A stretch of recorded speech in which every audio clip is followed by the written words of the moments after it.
저는 신앙생활을 시작한 것이 고등학교 1학년 때입니다.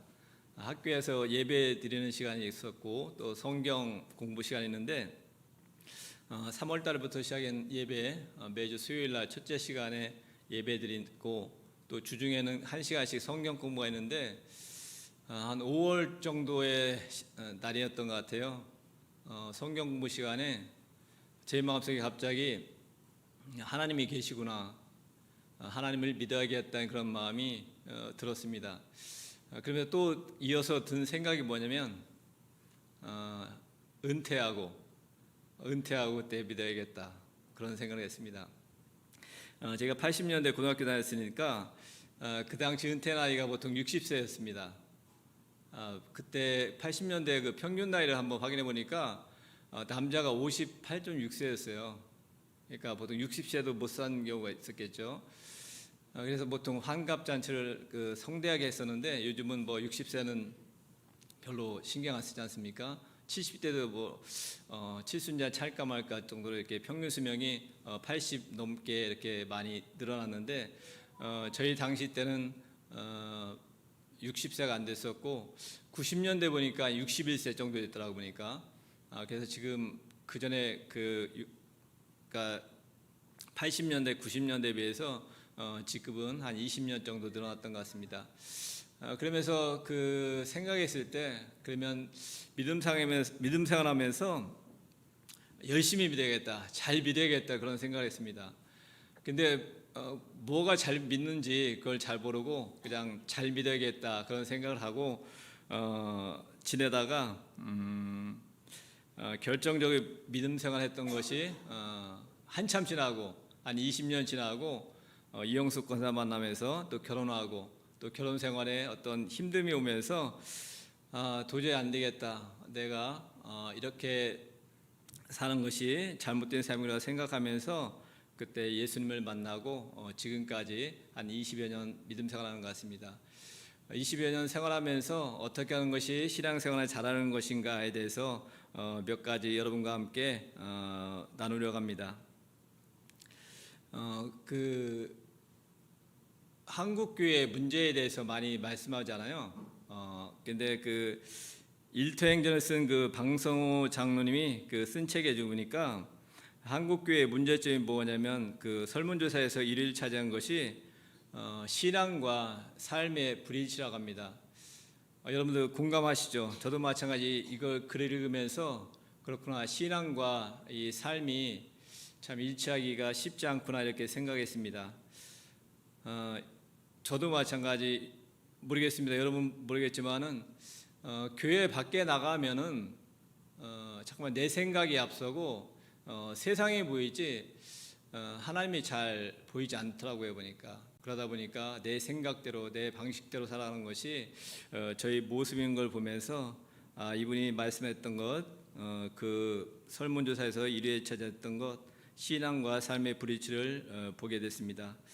이 방선호 장로님은 대한항공에 입사해서 29년 동안 근무했고 상무로 퇴직한 다음에 계열사인 그 여행정보사의 대표이사도 지냈고 지금은 명지대학교에서 근무하고 있는데 그 일터행전에서 그 직장에서 신앙인으로서의 자세에 대해서 한 3가지 정도 이렇게 말씀하고 있는데 저도 조금 약간 공감이 가서 여러분과 함께 나누고자 합니다. 첫째, 직장 생활하면서 신앙으로서 어떻게 하면 좀 잘할 수 있을까? 그거에 대해서 첫 번째는 정체성을 드러내라. 정체성, 그러니까 믿음의 사람으로서 정체성을 드러내는데 그것은 뭐냐면 예를 들었을 때 식사기도를 꼭 해라. 식사기도.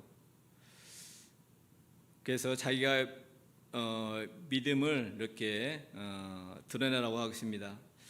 근데 이렇게 직장에서 이렇게 식사기도하는 것이 또 이렇게 일반 음식점에 가서 식사기도하는 것이 어떻습니까? 그렇게 쉽진 않을 거예요. 왜냐하면 믿음을 이렇게 상대방한테 알리면은 어떤 문제가 있냐면 그렇게 살 자신이 없어서 이렇게 자기의 정체성을 드러내기가 쉽지 않은 것 같아요. 저도 이렇게 자신 있게 못했던 적이 많았던 것 같아요. 특별히 저는 구문교사 하면서 이렇게 돌아다니면 가끔 전 어머님들이 간식을 줬을 때 기도하고 먹어야 되는데 기도하는 거 먹을 때가 참 많았어요. 그러니까 마음속으로 이렇게 기도하면서 먹었던 적이 참 많은 것 같아요. 괜히 기도하면 또 뭐라고 할 것 같고 또 공부를 그만둔다는 그런 말이 들릴까봐 참 거기에서 이렇게 약해서 참 못했던 것 같아요. 이렇듯이 직장 다니면서 식사기도 한다는 것이 참 쉽지만 않을 것 같아요. 보니까 특별히 위계질서가 강한 그런 직장에서 이렇게 식사기도 하는 것은 힘들지만은 그래도 우리의 정체성을 드러내는 것이 필요하기 때문에 식사기도를 꼭 하라고 말씀하고 있습니다. 두 번째는 그 조직원들과 융화하는 것이죠. 그러니까 회식 자리에 꼭 가라고 합니다. 회식 자리에 가서 술 마시는 게 아니고 끝까지 같이 있으면서 혹시 술 취한 사람들 집에 바라다주고 뒤처리를 잘 하라고 합니다. 그런데 저는 여기에 대해서 약간 좀 반론을 좀 주장하고 싶은 것은 만약에 그 자리에서 감당하지 못한다 가서 술을 마시거나 또 그 자리에 대해서 믿음의 사람답게 하지 못할 것이면 지혜롭게 이렇게 빠지는 것도 괜찮은 것 같아요. 구태 가서 거기에서 불편하게 또 때로는 술을 권하면 또 마시게 되는 그런 위험이 있기 때문에 그걸 감당하지 못하면 안 가는 것이 좋을 것 같습니다.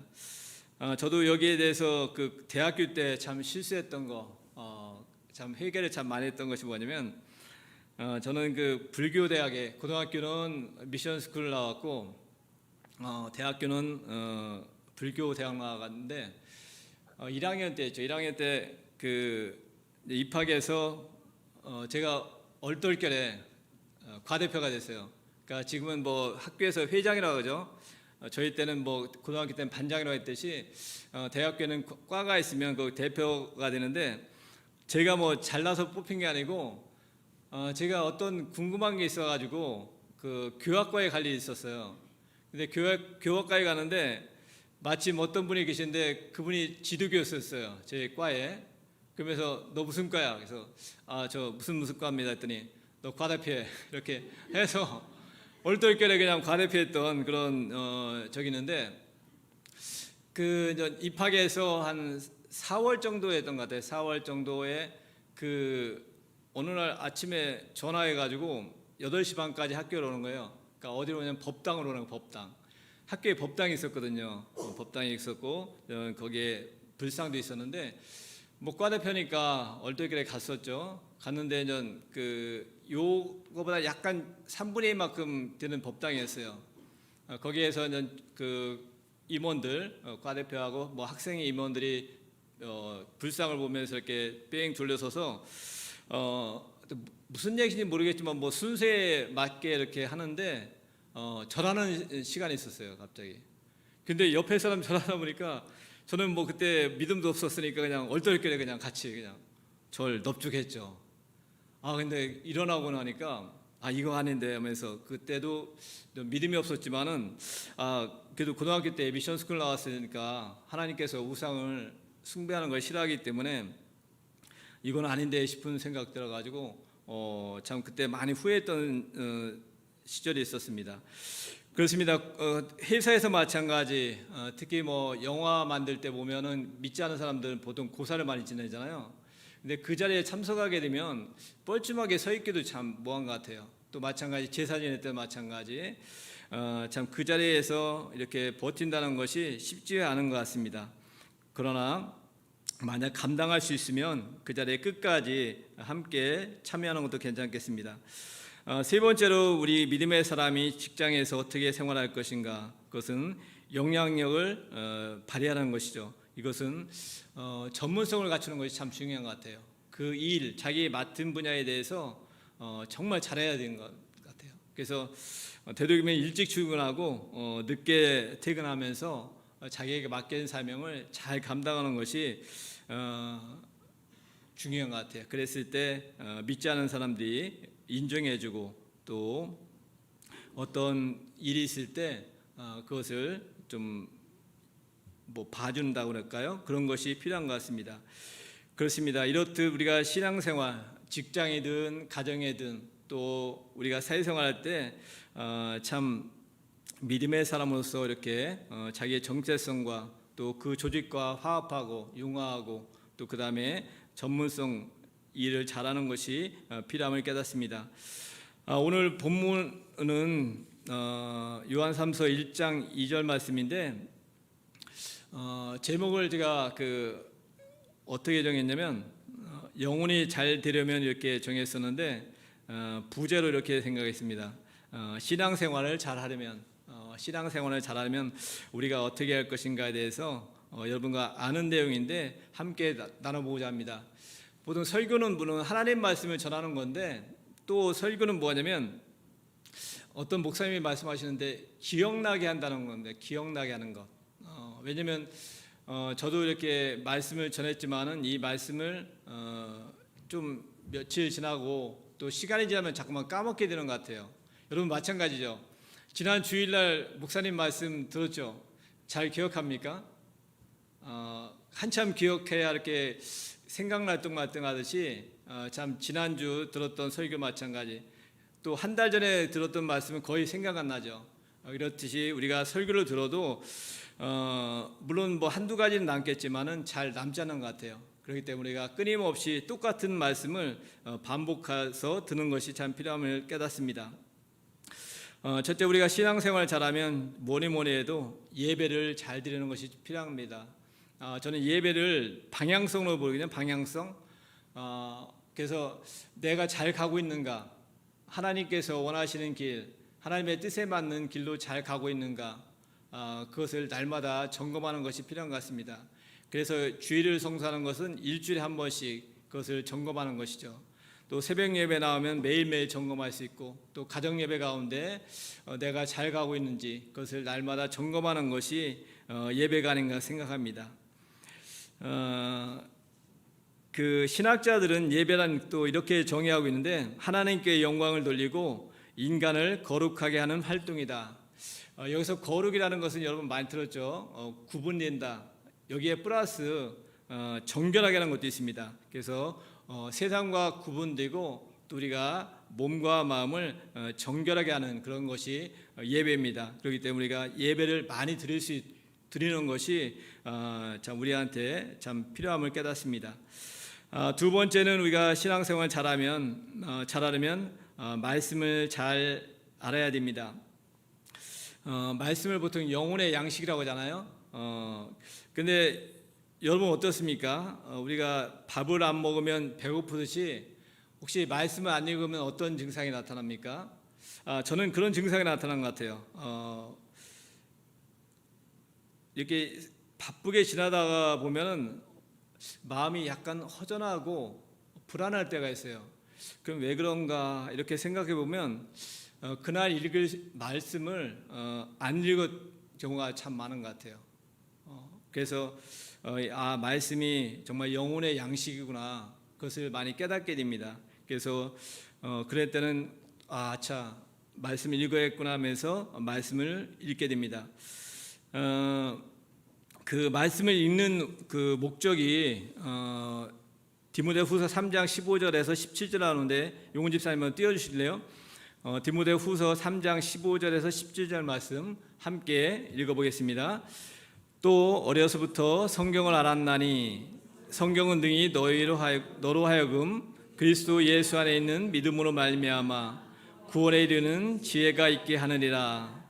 모든 성경은 하나님의 감동을 된 것으로 교훈과 책망과 바르게 함과 의로 교육하게 유익하니 이는 하나님의 사람으로 온전하게 하며 모든 선한 일을 행할 능력을 갖추게 하려 함이라. 크게 두 가지를 볼 수 있는 것이 구원에 이르는 지혜가 있고 하나는 두 번째는 모든 선한 일을 행할 능력을 갖추게 한다는 것이죠. 저는 그 17절 말씀에 모든 선한 일을 행할 능력을 갖춘다. 이것이 우리가 신앙생활하면서 참 필요한 것 같아요.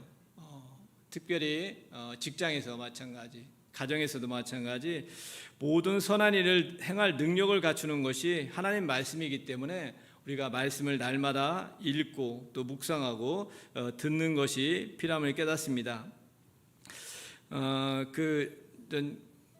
여담인데 오늘 요즘에 미국에서 단일 기도하고 있더라고요. 보니까 월요일부터 일주일간 하는데, 오늘은 이성미 집사가 간증하는 내용을 잠깐 들었거든요. 말씀에 대해서 이렇게 말씀하는데, 참 말씀에 보면 우리가 행하기 힘든 게 뭐냐면, 특히 결혼한 사람들이 행하기 힘든 게 뭐냐면, 여자 아내들은 남편을 어떻게 하겠습니까? 아내는 남편을 어떻게 해요? 무시하라? 그건 아니죠. 존경하라고 있죠. 존경. 그리고 남편은 아내를 사랑하라. 그런데 왜 이렇게 말씀하셨을까요? 남편은 아내를 사랑하고 아내는 남편을 존경하라. 이것이 잘 되면 이렇게 말씀했을까요? 아니죠. 근데 여자와 남자의 사고방식이 좀 틀린데, 우리 이제 남신도 수련회 가서 이렇게 잠깐 얘기하면서 참 여자하고 안 맞는다. 여자도 마찬가지죠. 남편과 안 맞는다. 뭐 놓더라고 하는데, 사고방식이 틀려서 그래요. 왜냐면 여자들은 멀티적으로 사고할 수 있죠. 그죠? 뭐 설거지하면서 전화하면서 또 그다음에 드라마 이렇게 들으면서 한 3가지 정도 이렇게 하잖아요. 그죠? 근데 남자들은 그렇게 3가지 할까요? 못할까요? 못하죠. 절대 못합니다. 한 가지밖에 못해요.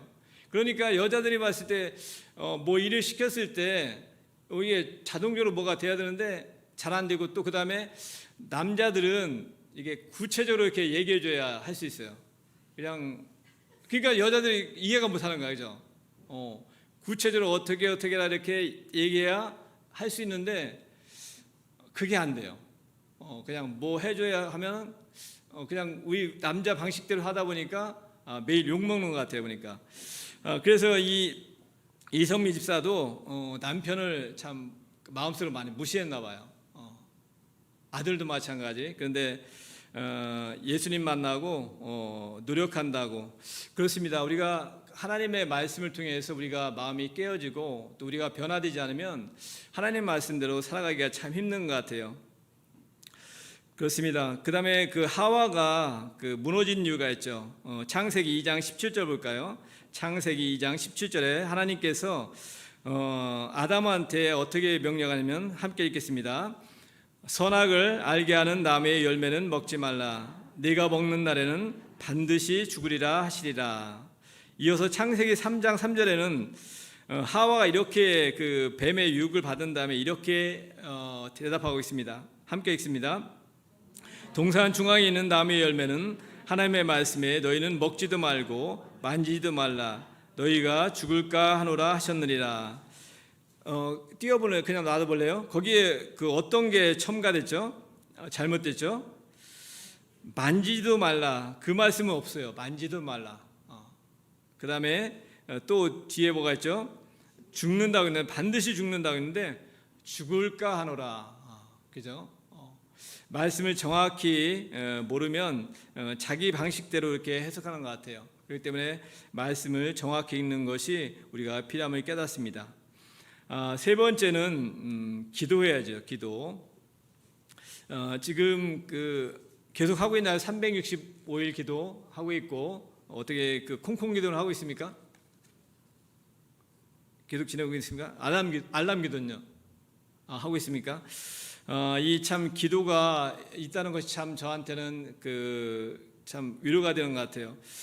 전에는 전 기도 생활을 그냥 평균 하루에 한 20분에서 30분 정도 이렇게 기도 생활을 했었는데, 2020년 그때 하나님의 책망을 듣고, 물론 2019년부터 12월 말부터는 1시간 기도를 작정하고 진행하고 있다가 2020년 2월 달에 하나님의 책망을 듣고 1시간 이상 기도를 힘쓰고 있습니다.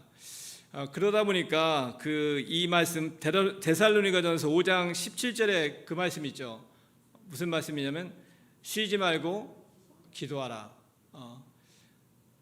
상식적으로는 쉬지 말고 기도하기가 쉽지 않죠. 근데 저는 쉬지 말고 기도하라는 말씀을 저는 이렇게 해석하고 있거든요. 그 바사 왕 때, 아삭사스다 왕 때 그 술관했던 니에메 있죠. 니에메가 있는데, 이 니에메가 그 형제들한테 들은 소식이 이스라엘이 그 성전이 회파되고 그다음에 성문이 불탔다는 얘기를 들었습니다. 그때 이제 수심이 가득 찼잖아요. 근데 왕 앞에 있을 때 왕이 그렇게 물어보죠. 어찌하여 얼굴에 수심이 있느냐. 이때 이제 그 니에메가 성읍이 황폐되고 성문이 불탔다고 했지 않습니까? 그러면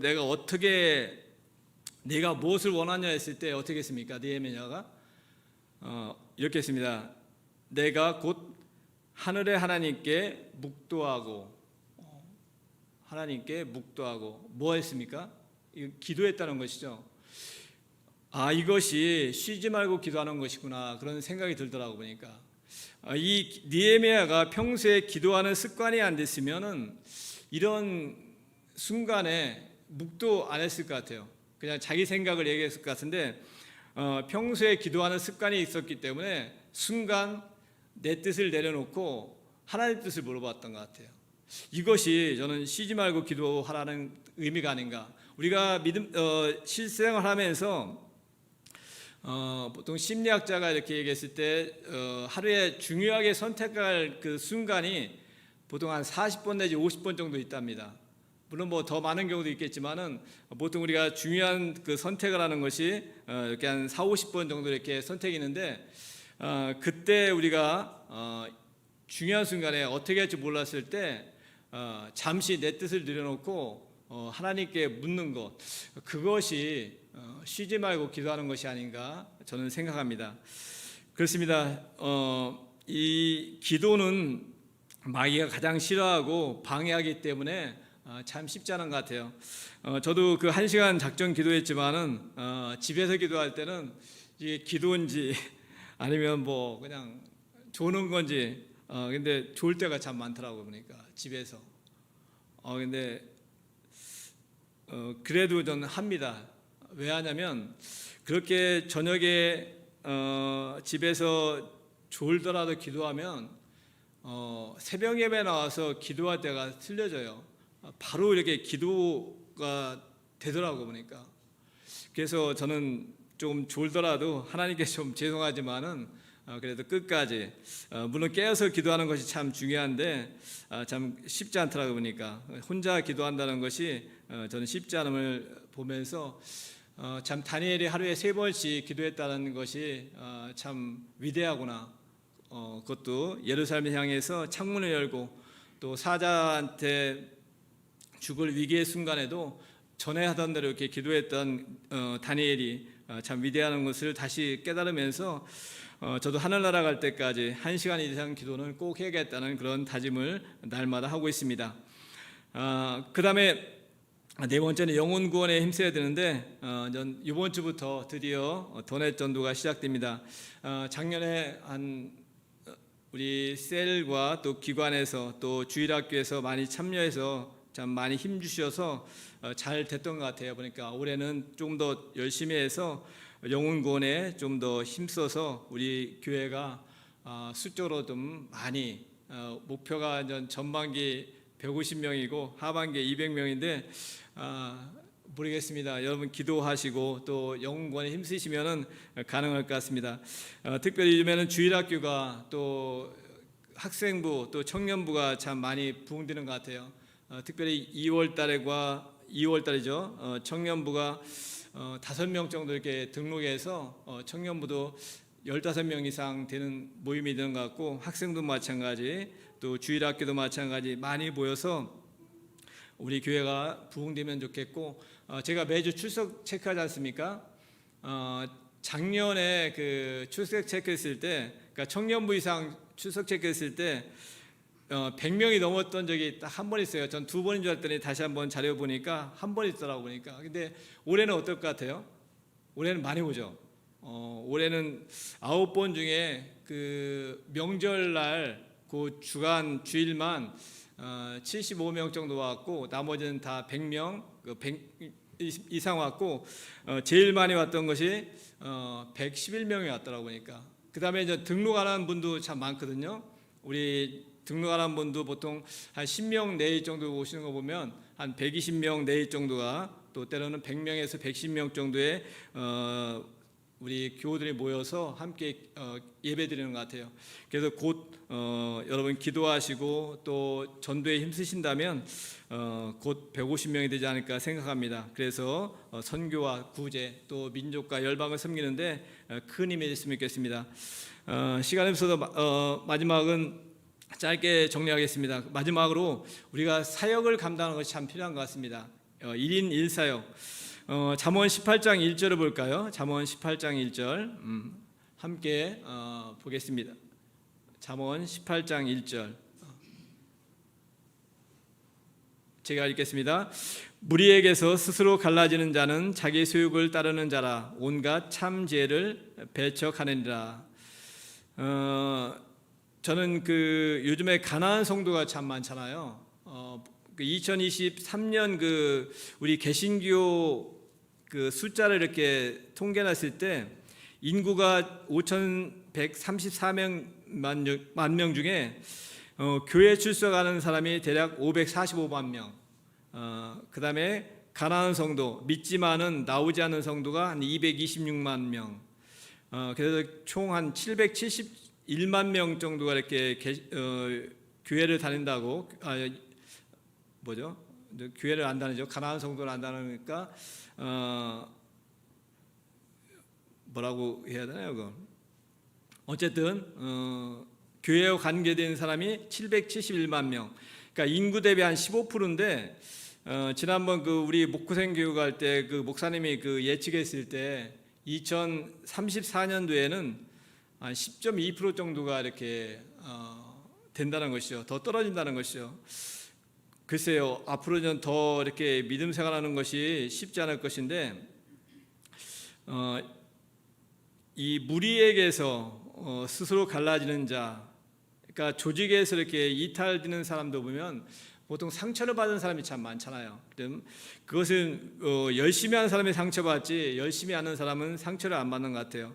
근데 우리가 사역을 하다 보면 갈등도 있고 상처를 받을 수 있는데 또 사역을 하다 보면 하나님의 함께 하심을 경험할 수 있기 때문에 1인 1사역 이상을 사역하는 것이 참 필요함을 깨닫습니다. 그랬을 때 하나님께서 우리 사역에 어떻게 역사하시는지 경험할 수 있는 것 같습니다. 우리 애가 보통 제자도로 하는 말씀 누가복음 9장 23절에 보니까 또 무리에게 이르시되 아무든지 나를 따라오려거든 자기를 부인하고 날마다 제 십자가를 지고 나를 따를 것이니라.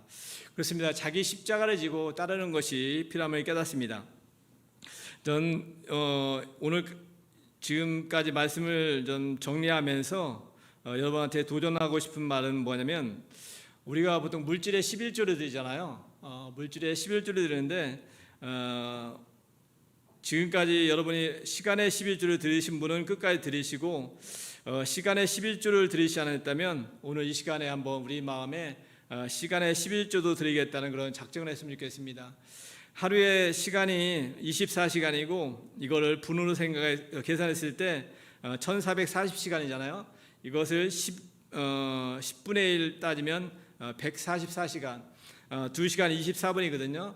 이 시간을 저는 말씀과 기도, 그 다음에 예배 시간을 이렇게 계산하면 어떨까? 그러니까 수요 예배에 와서 1시간 10분 예배 드렸으면 1시간 10분, 나머지 시간은 말씀과 기도로 이렇게 해서 하루에 한 2시간 24분 정도, 24분이 이렇게 좀 뭐하니까 반올림해서 2시간 30분 정도 이렇게 시간의 11조를 드린다면 우리가 신앙생활을 하는데 많이 도움이 될 것 같고, 그 다음에 삶과 신앙이 완전히 일치는 안 되겠지만은 최대한 일치하는 그런 삶이 되지 않을까 생각합니다. 그랬을 때 하나님께서 기뻐하시고 또 세상에 나가서도 비거와 소금의 역할을 감당할 수 있는 우리 모두가 될 것 같습니다. 그런 결단할 수 있는 우리 모두가 되기를 소망합니다. 기도드리겠습니다. 사랑해 주님, 다니엘은 뜻을 정해서 나갔습니다. 우리가 믿음 생활하면서 뜻을 정해서 나갈 수 있도록 하게 하시고, 오늘 말씀을 통해서 우리가 신앙과 삶이 일치되는 삶을 살기 위해서 또 예배 가운데, 말씀 가운데, 기도 가운데, 또 영혼 구원 가운데, 또 맡겨진 사명을 감당하는 가운데 나가게 하시고, 또 물질의 11조를 드렸듯이 우리가 시간의 11조도 드리면서 하나님께 더 가까이 갈 수 있는 우리 모두가 되기를 소망합니다.